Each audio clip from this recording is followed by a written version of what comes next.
mengembangkan disiplin sedini mungkin pada si kecil. Tak perlu menunggu hingga ia besar nanti. Tak cuma agar patuh aturan, tapi juga mengembangkan kontrol diri sebagai cikal bakal kelak. Pesan ini disampaikan oleh Radio Republik Indonesia.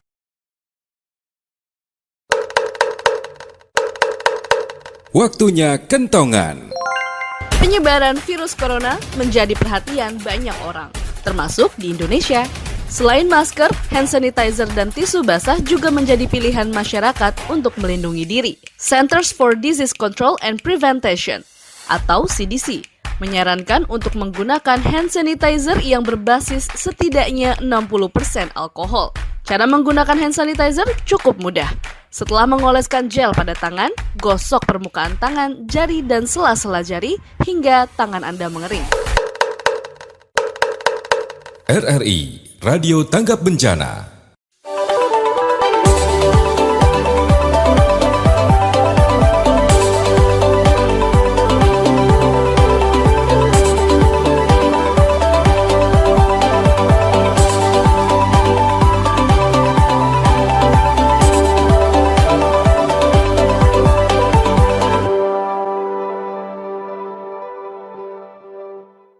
Pemirsa RRI.net dan pendengar Pro 4 Network, kami kembali untuk Anda dalam obrolan budaya. Topik obrolan budaya kita hari ini mengenai Dori Empulor, identitas keragaman Dayak di Kabupaten Sanggau. Saya masih bersama dengan Pak Yohanes Ontot, Ketua Dewan Adat Dayak Kabupaten Sanggau, serta juga Wakil Bupati Sanggau yang bersedia menemani saya ngobrol hari ini di Rumah Betang Raya Dori Empulor. Pak Ontot, dari tadi saya menyebutkan Dori Empulor. Sebenarnya artinya ini apa sih, Pak?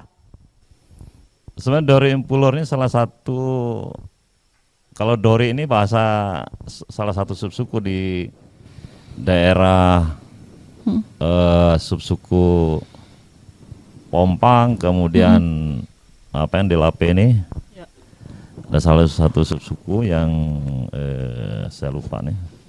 Dori ini katanya apa Munggu atau bukit gitu. Oh, Munggu atau kalau Empulor ini memang nama tempatan inilah dia. Ya. Jadi Munggu Empulor ini adalah tempat yang agak dalam ketinggiannya. Tinggi dari yang lain gitu. Munggu itu kan dataran tinggi. Itu arti singkatnya, sekilas artinya tuh. Baik. Jadi Munggu atau bukit. Kalau Empulornya sendiri, kalau Munggu kata orang sini ini Dori itu ya, kalau orang kotanya nyebutnya ya semacam bukit yang tidak terlalu tinggi gitulah. Tapi ada pengertian bukit kalau tempat lain agak memang tinggi gunung gitu. Itu. Di sini Munggu itu yang agak lebih tinggi, dataran tinggi yang lebih tinggi dari yang lain gitu. Dataran tinggi, terus tadi kita naik tangga lagi gitu ya Pak? Tangga lagi nih. Lebih tinggi lagi kan? Lebih tinggi lagi. Baik, Pak Ontot, dengan tadi kita sempat jelaskan juga ke pemirsa RRI.net dan juga pendengar Pro 4 Network bahwa ada 15 kecamatan di Kabupaten Sanggau yang masing-masing ini memiliki tempat bisa mengambil peran di rumah adat ini. Ada pesan khusus Pak yang memang ingin disampaikan begitu dengan adanya perwakilan 15 kecamatan di sini yang memang jarang sekali untuk kita ketemukan, bahwa di Rumah Betang ini kemudian ada Kecamatan Jangkang, Kecamatan Entikong dan yang lainnya. Ya baik, pemeriksa RRI.net, saya kira tentu masyarakat adat Dayak yang ada di Kabupaten Sanggau. Kalau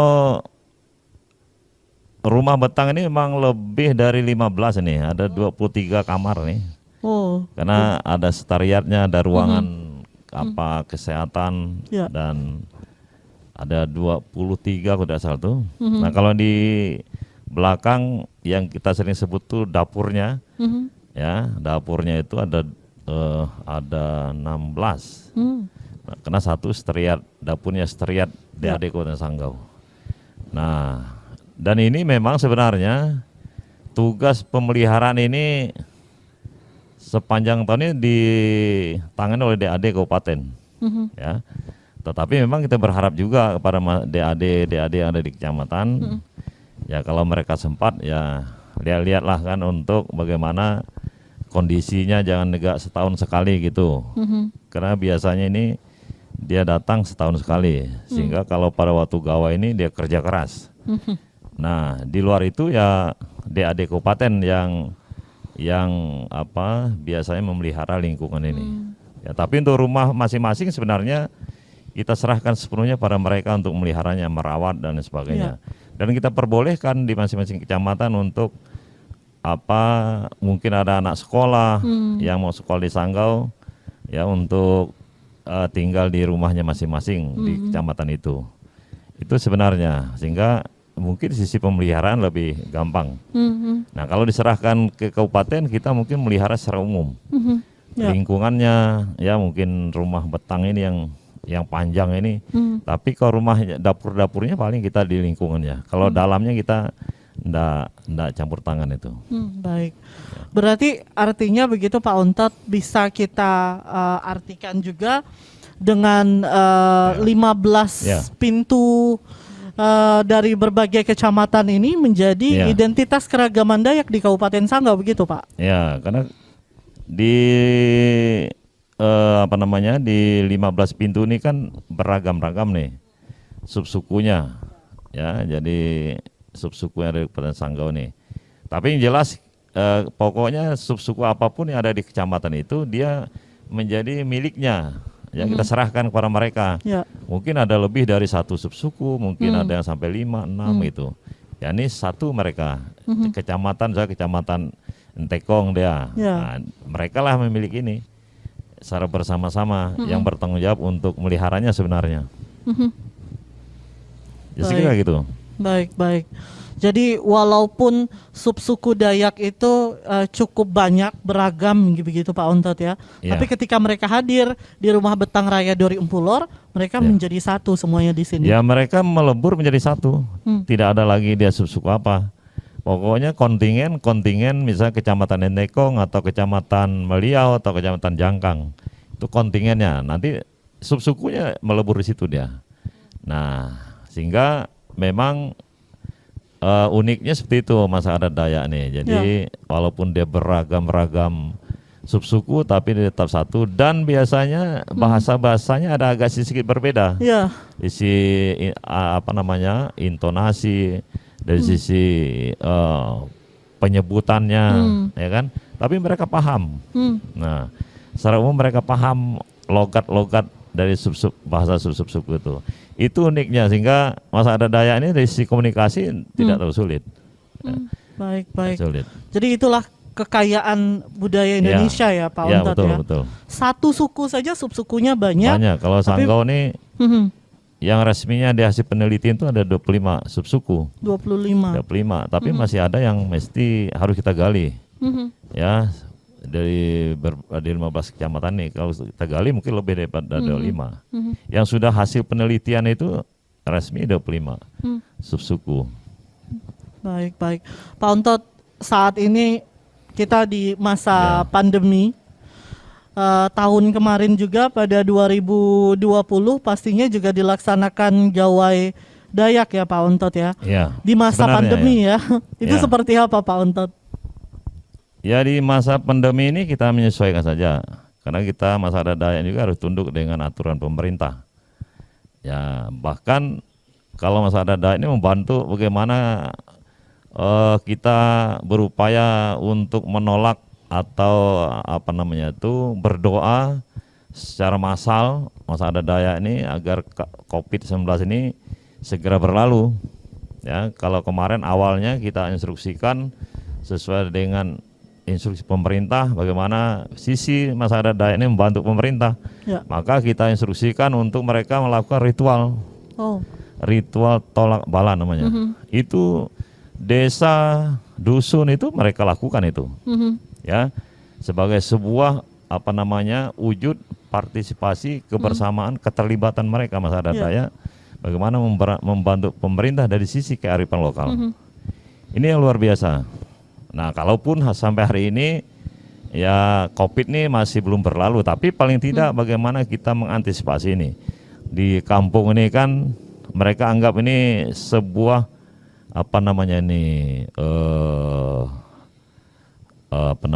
penyakit sampar gitu. Nah kalau sampar ini mereka bisa melakukan ritual penolakan atau tolak bala, bahkan lockdown sekalipun mereka lakukan. Kemarin beberapa kecamatan lockdown ya.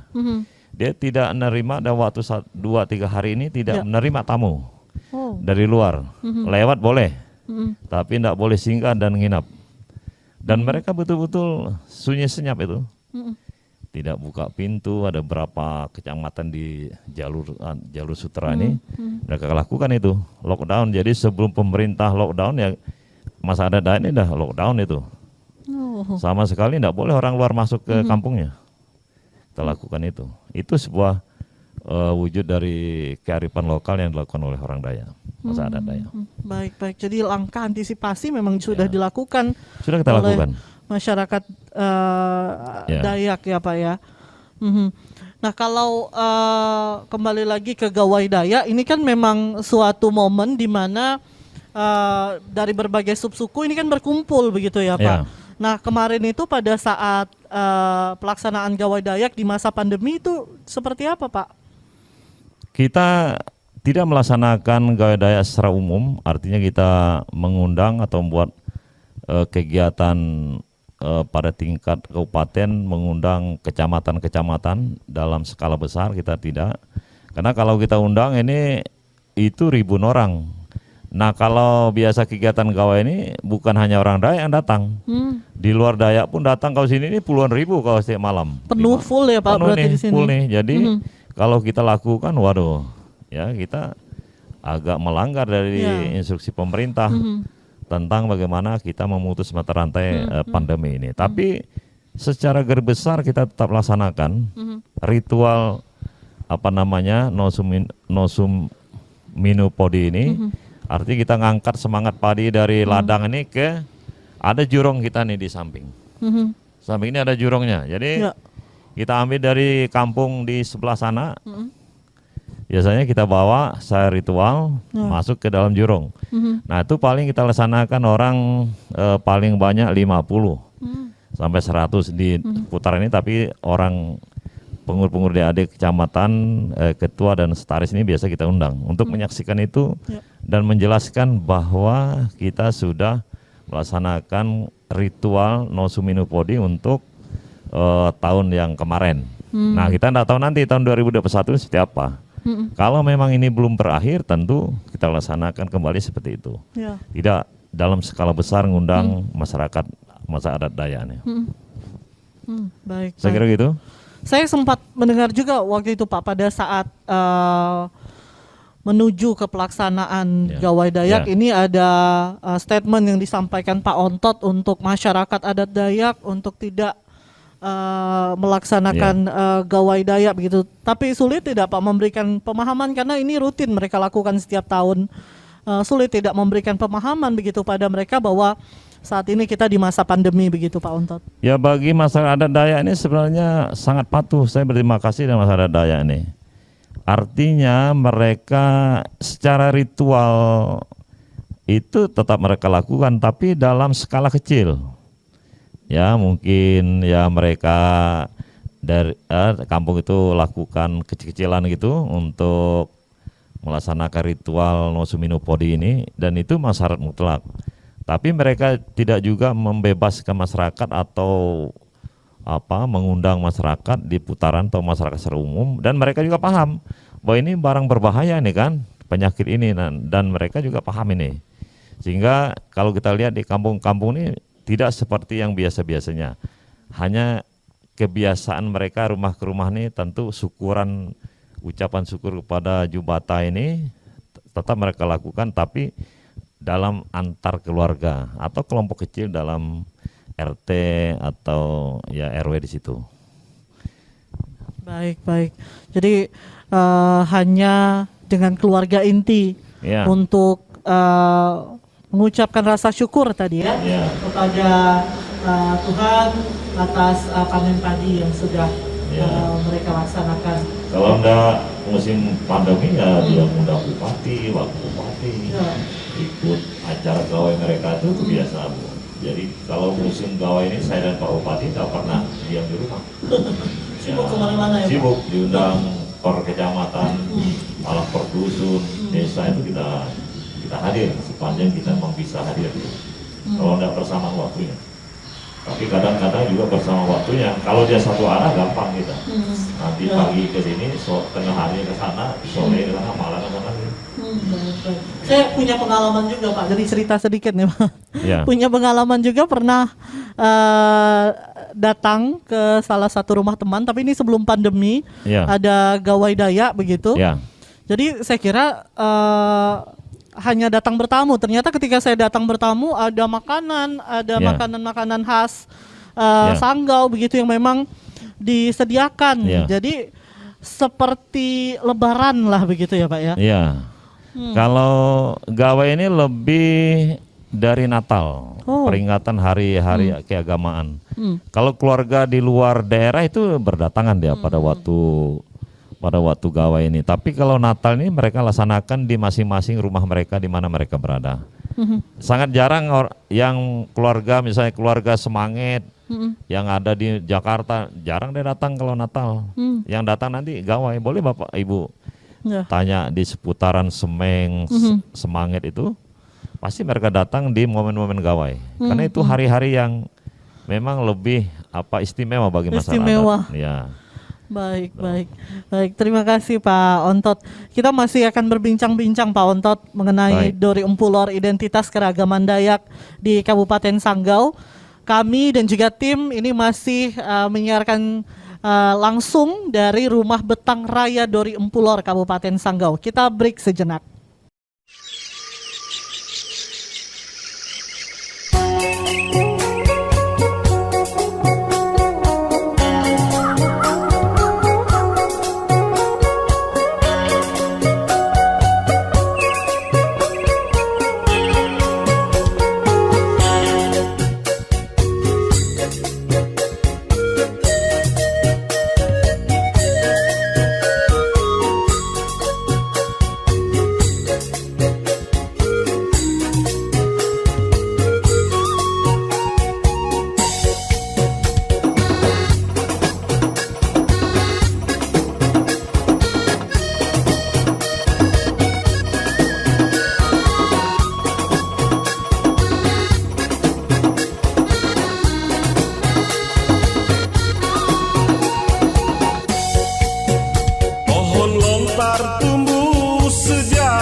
Sun menuju muara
maju infrastruktur, masyarakat makmur dan aman.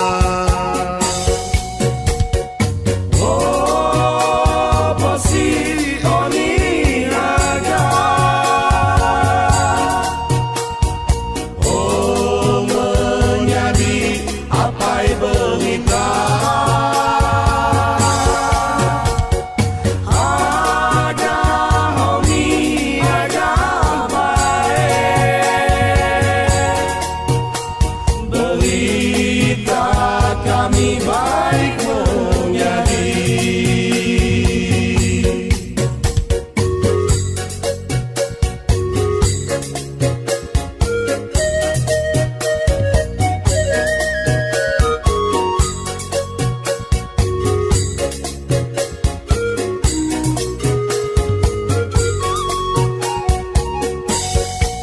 Sekuntum bunga kembang di taman, bunga selasi semerbak mewangi. Hidup berbudaya dan beriman, berterima kasih pada Ilahi. Pergi ke pasar berbondong-bondong, membeli ikan di ikat tali. Ayo bekerja bergotong royong, bekerja sungguh